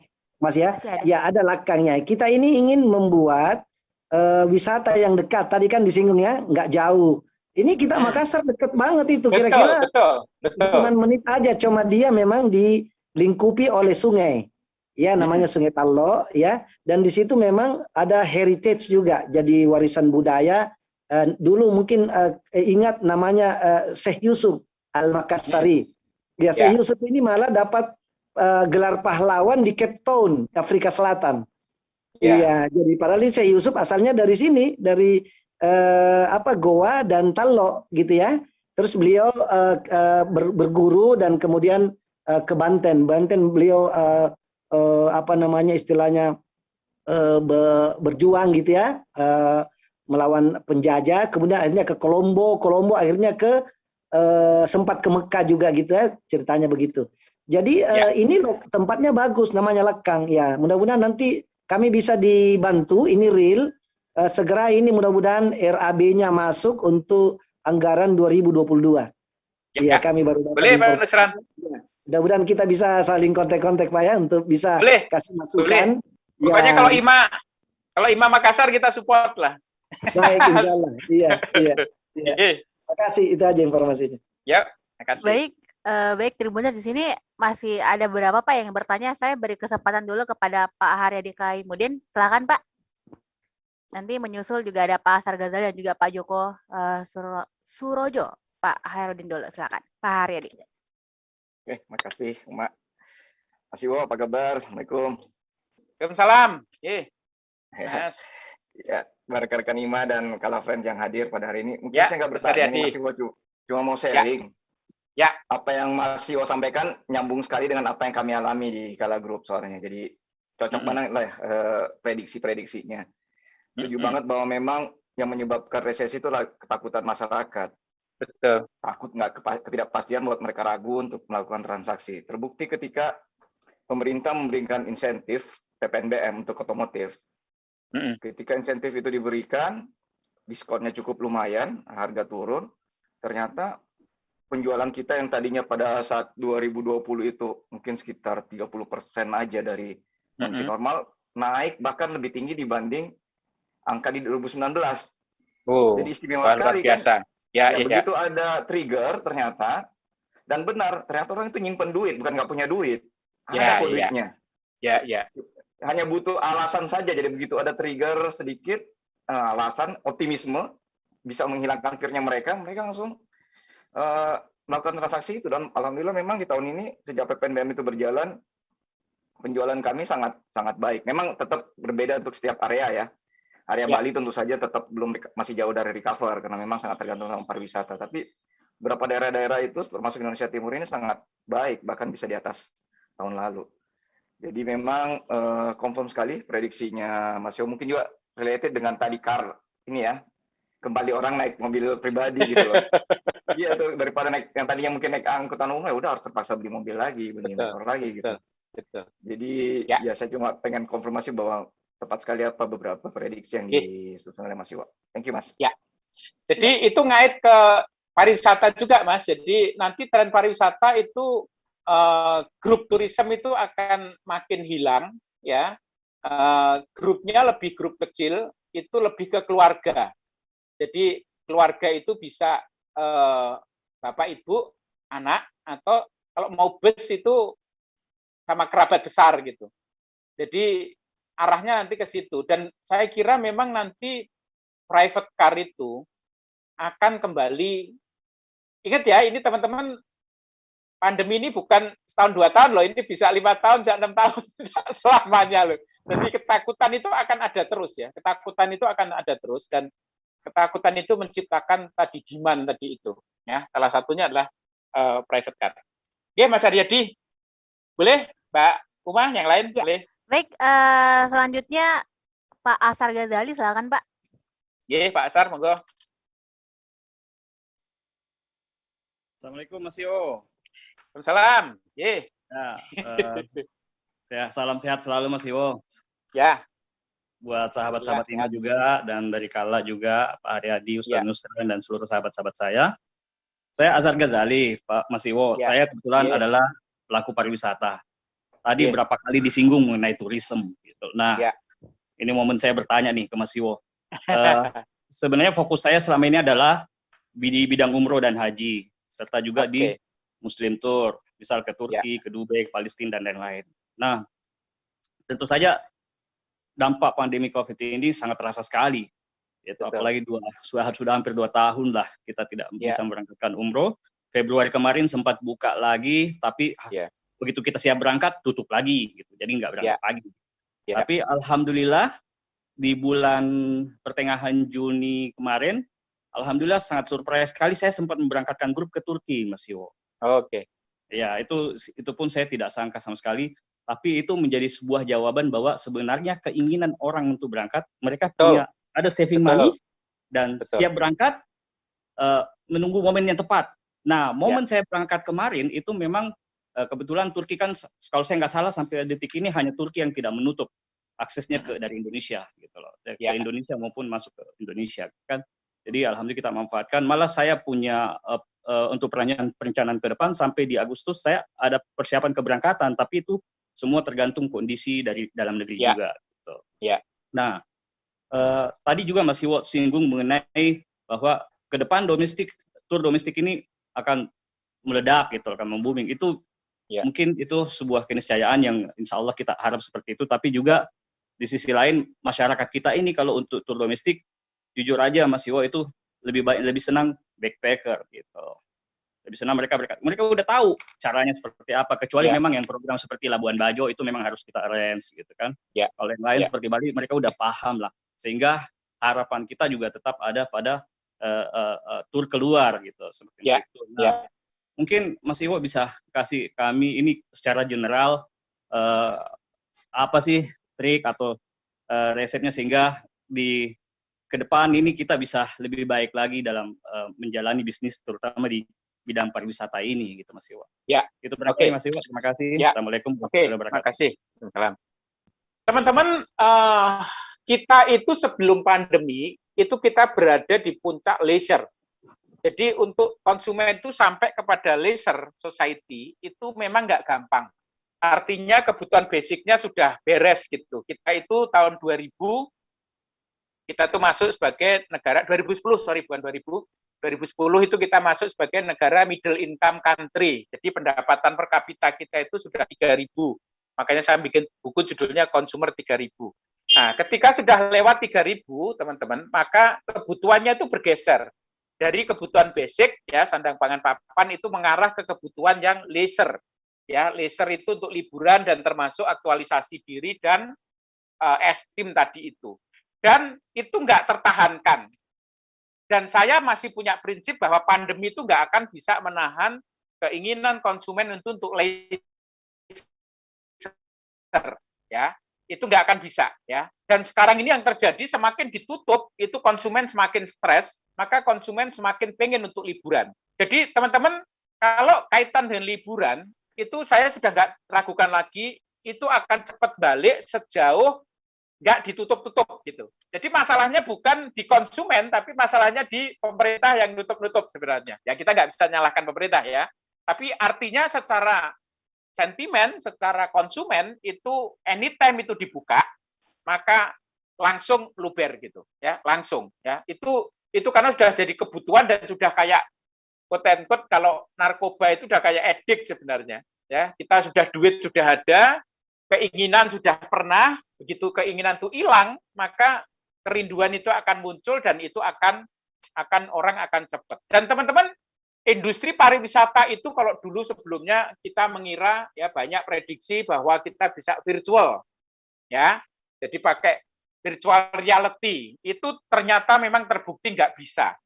Jadi kalau kita mau ke Turki, ya kita mau ke Kuta, kita mau ke Labuan Bajo, itu ya mesti badan itu ada di Kuta gitu, badan itu ada di Turki, badan itu ada di Labuan Bajo. Nggak bisa kita badan di Jakarta terus kemudian kita seolah-olah ada di Kuta gitu, nggak bisa ya.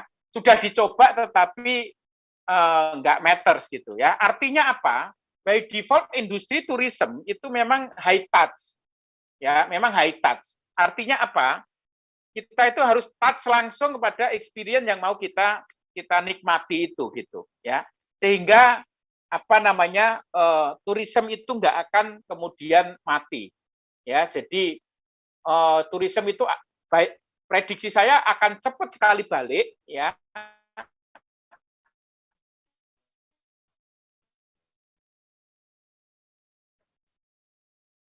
Sejauh, jadi ini kuncinya bukan di customer, termasuk luar negeri. Sama kasusnya Pak Azhar ya.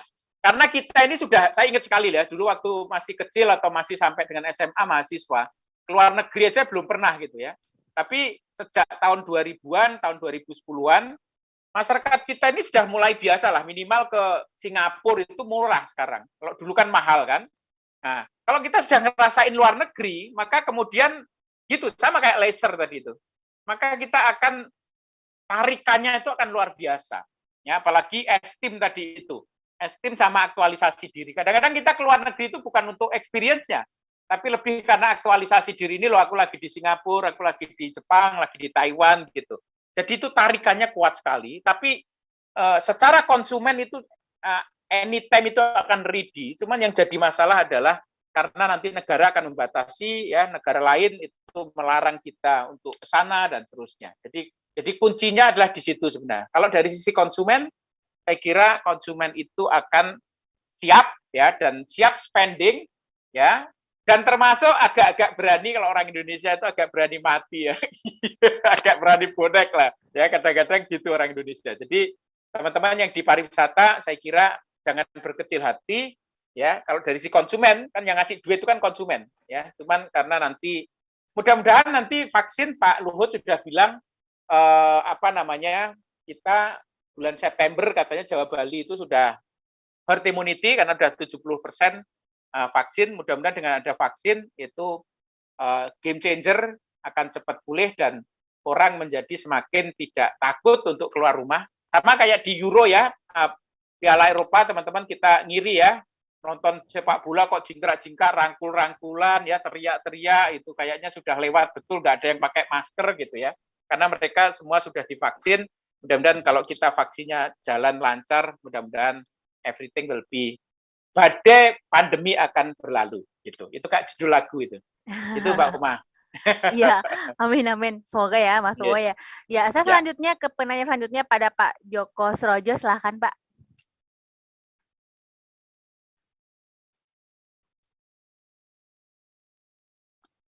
Pak Joko. Oke, Pak Joko.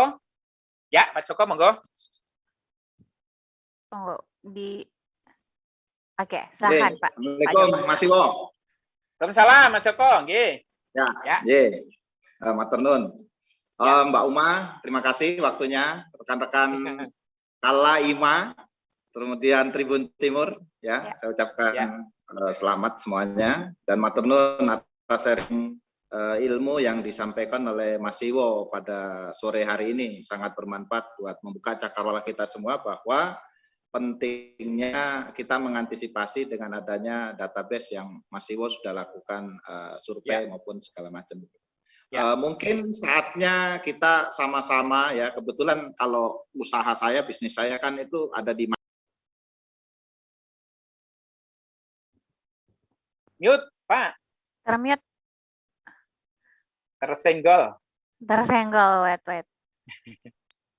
Jadi walaupun demikian, semangat saya adalah bagaimana merangkul teman-teman yang lagi susah, bukan sama-sama nangis ya, tapi bagaimana sama-sama kita bangkit dari situasi seperti ini. Ya bagaimanapun ya, apapun yang terjadi harus disyukuri ya. Tapi ada hal positif dari pandemi ini, yaitu membuat kita sejauh mana ketekunan kita, usaha kita untuk bisa lebih cerdas menyikapi lingkungan. Mungkin semangatnya sekarang adalah ayo sama-sama kita semua fokus bantu pemerintah untuk agar Indonesia ini bisa mencapai herd immunity yang tadi disampaikan oleh Pak Presiden maupun Pak Menteri. Sehingga kalau nggak sama-sama, karena ini kan agak repot gitu loh. Ada yang ke kanan, ada yang ke kiri, akhirnya ada bisnis yang diuntungkan, ada yang tidak. Tapi melihat semua itu, kita harus sepakat bahwa ini bencana nasional, ini bencana dunia,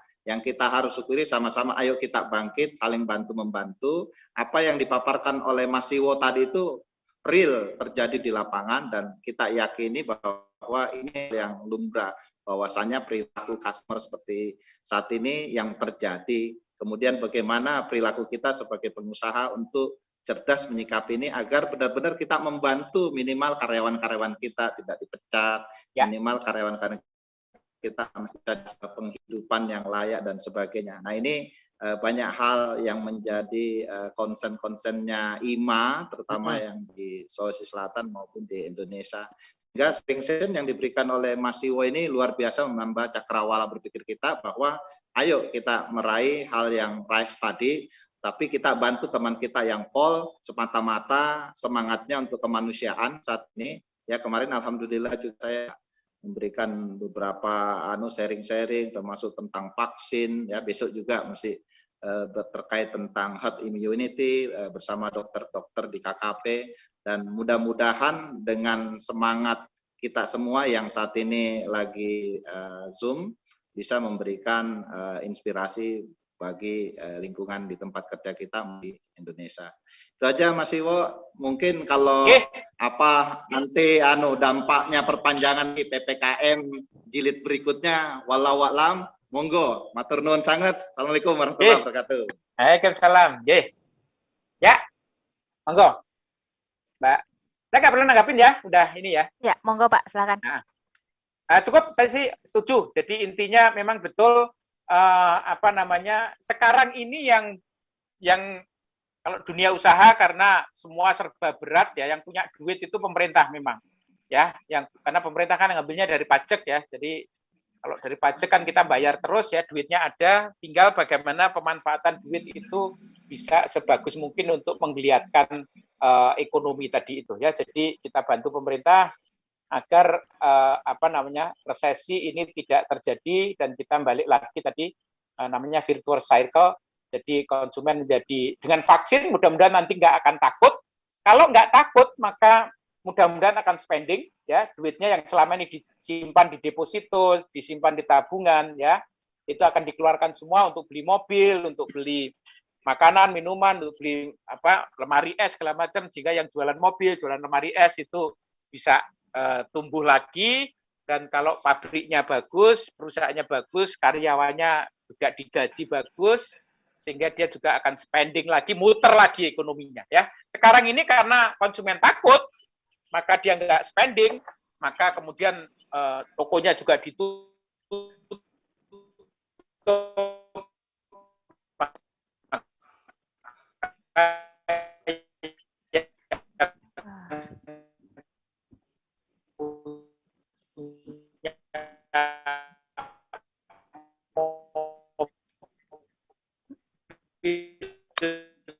Ya, ini faktor jaringan, sepertinya delay ya. Aku yang punya buat baju nggak laku, maka IMA ya, karena IMA adalah elemen bantu pemerintah untuk agar Mbak, cukup Mbak. Baik, masih ada satu lagi Pak, pertanyaan terakhir ya. Boleh. Nanti kita lihat, sebenarnya kalau kita mau semuanya mungkin semua ingin bertanya Pak, cuman karena waktu sudah terbatas, saya persilakan langsung kepada Bapak Taufik Nur, silakan Pak. Oke, Mas Taufik Nur, G. Assalamualaikum, Mas Iwo. Waalaikumsalam, G. Ya kabarnya Mas? Sehat, alhamdulillah. Sehat. Oke, langsung saja. Jadi terkait dengan tadi Mas Iwo sampaikan bahwa kita dalam kondisi yang sangat ketakutan ya. Jadi hari ini saya enggak share, ada 2 mahasiswa saya di profesi insinyur, itu saya enggak share infonya. Dua-duanya dari karyawan PT Freeport, itu saya tidak share karena kalau saya share di grup itu bisa menimbulkan kecemasan lagi begitu. Tiba-tiba meninggal beberapa hari kemarin dan kemarinnya lagi. Nah, seperti itu. Nah, tapi kita percaya bahwa di setiap kita menghadapi kesulitan pasti ada kemudahan ya. Diberikan oleh Allah Subhanahu wa taala. Nah, terkait dengan materi tadi yang disampaikan oleh Mas Iwo, mungkin saya agak dalam tanda kutip kurang sependapat ya dengan The Fall yang terkait dan tourism dengan otomotif. Karena tadi Mas Yos bilang bahwa sebenarnya ada peluang di situ. Peluangnya apa? Bahwa pariwisata kita itu trennya tidak akan mengunjungi destinasi yang jauh gitu, harus pakai pesawat. Karena pesawat kan itu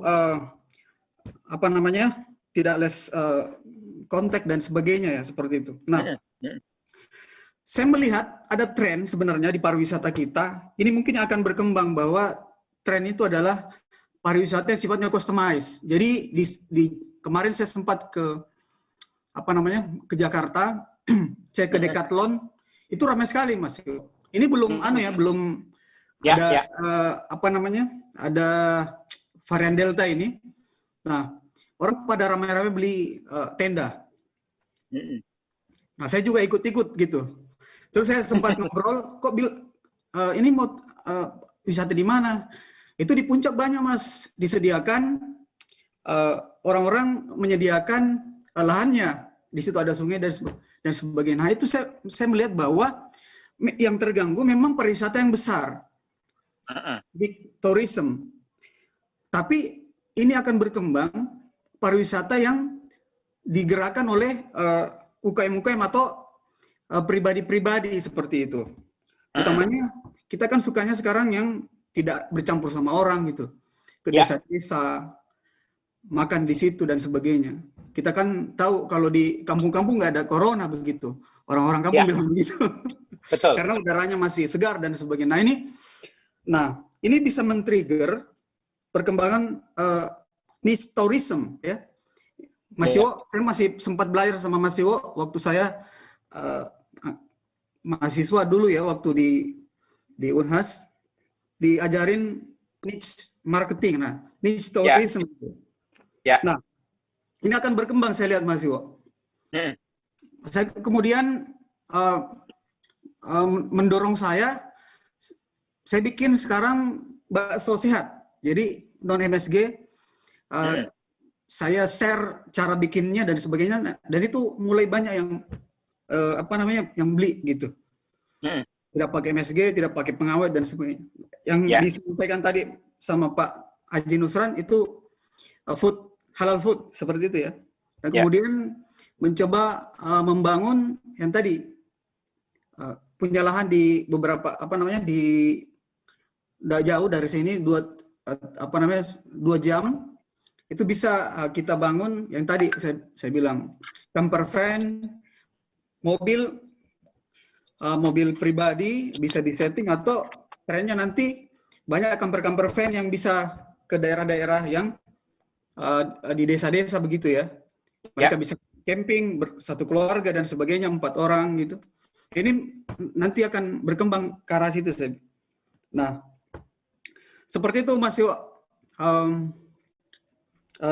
Trennya jadi pariwisata dan otomotif sebenarnya tidak akan fall, tapi itu lagi kemampuan untuk melihat uncertainty yang sangat tinggi, ketidakpastian yang sangat tinggi ini, kita bisa mengambil celah seperti itu ya. Karena di setiap kesulitan pasti ada kemudahan seperti itu.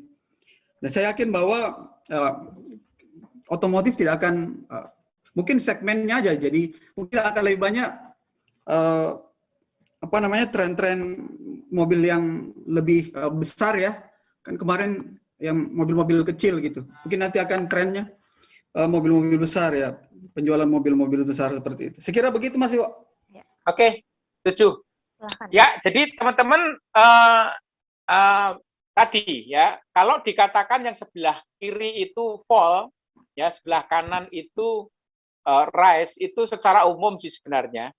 Tetapi apakah yang di fall itu ada certain pemain yang survive atau bahkan growth, itu selalu, karena seorang entrepreneur itu dia akan selalu bisa mengambil satu ceruk, satu celah yang orang lain nggak bisa gitu ya. Jadi teman-teman kan kalau saya bilang yang kiri fall terus teman-teman ada di kiri, kan seolah-olah udah pasti nggak bisa gitu. Nggak juga ya. Jadi seorang entrepreneur itu selalu pinter, di tengah kesulitan, di tengah kesempitan itu dia bisa mengambil kesempatan ya. Jadi jangan takut ya, tadi kayak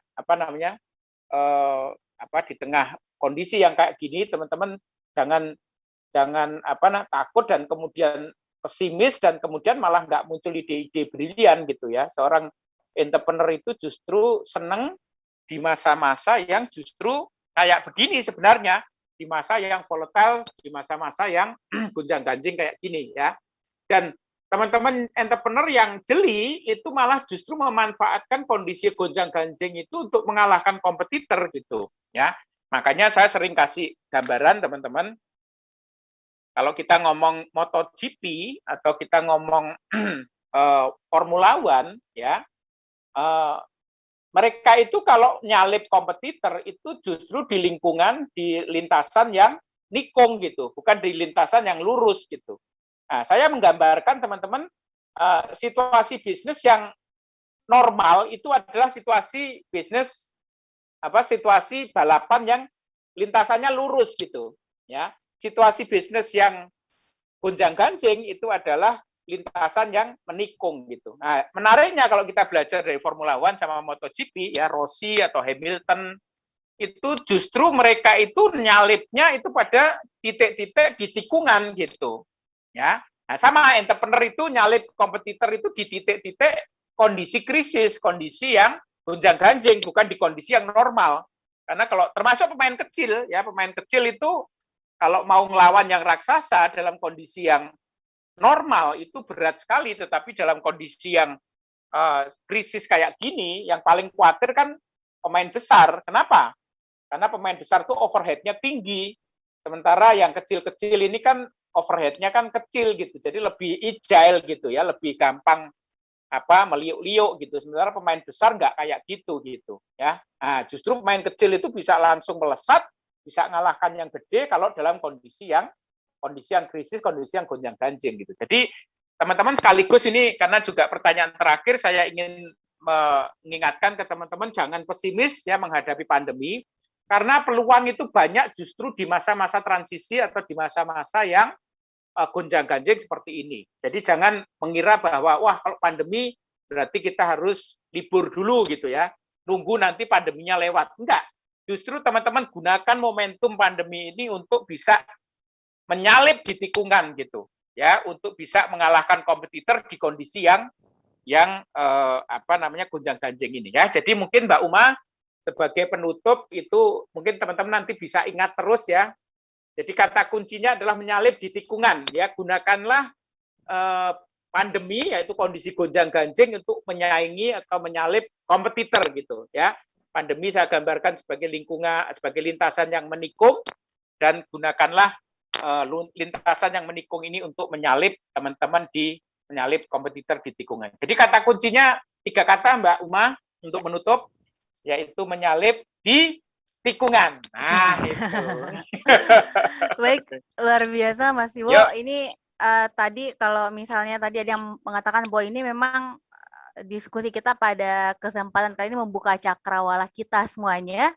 Jadi kita bisa mengetahui bahwasannya ternyata kita harus memiliki strategi gitu Pak ya. Kita harus memiliki strategi, salah satunya ya menyalip di tikungan. Ya agar bisa menyaingi kompetitor dan seterusnya.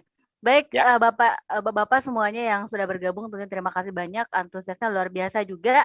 Dan tadi saya mengingatkan untuk seluruh penanya bahwasanya juga Bapak berkesempatan nih untuk mengikuti kegiatan selanjutnya.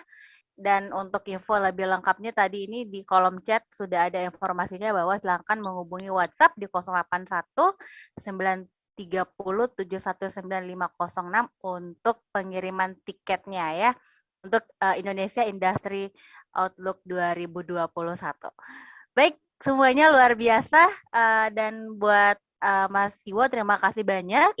Buat semuanya Pak Harkaryadi, Pak Asar Ghazali, Pak Joko, Pak Nusran dari Imam Makassar, semuanya dari Kala, terima kasih banyak. Dan untuk Tribuners yang juga sudah tadi menyaksikan kita via live streaming YouTube dan juga Facebook, terima kasih banyak. Semoga kita semua tercerahkan dan kita memiliki strategi nih setelah ini untuk bagaimana bisa tetap survive, bagaimana tetap bisa mengembangkan bisnisnya, dan bagaimana kita bisa lebih paham bagaimana keinginan dari konsumen. Karena memang tadi terjadi perubahan lifestyle ya di tengah pandemi COVID-19. Oke. Baik, Mas Iwo buat semuanya terima kasih banyak. Terima kasih semuanya. Ya. Baik, dan saya Sukmawati Ibrahim pamit Pak. Sampai ketemu lagi di event-event berikutnya. Salam sehat selalu dan semoga kita semua diberikan kesehatan dan agar kelak nanti juga bisa ngobrol-ngobrol secara langsung lagi Pak. Biar lebih asik gitu. Baik. Wassalamualaikum warahmatullahi wabarakatuh. Waalaikumsalam.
selamat pagi dengan Olive. Ada yang bisa dibantu?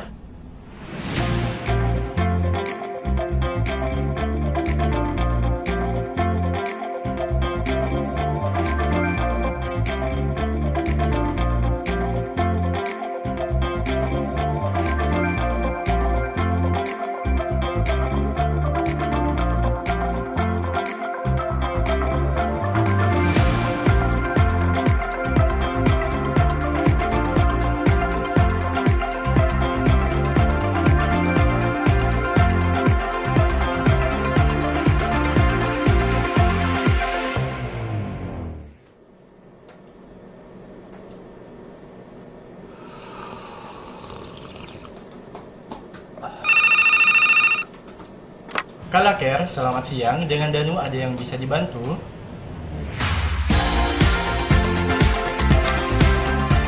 Kami siap melayani Kala Friends dari hati.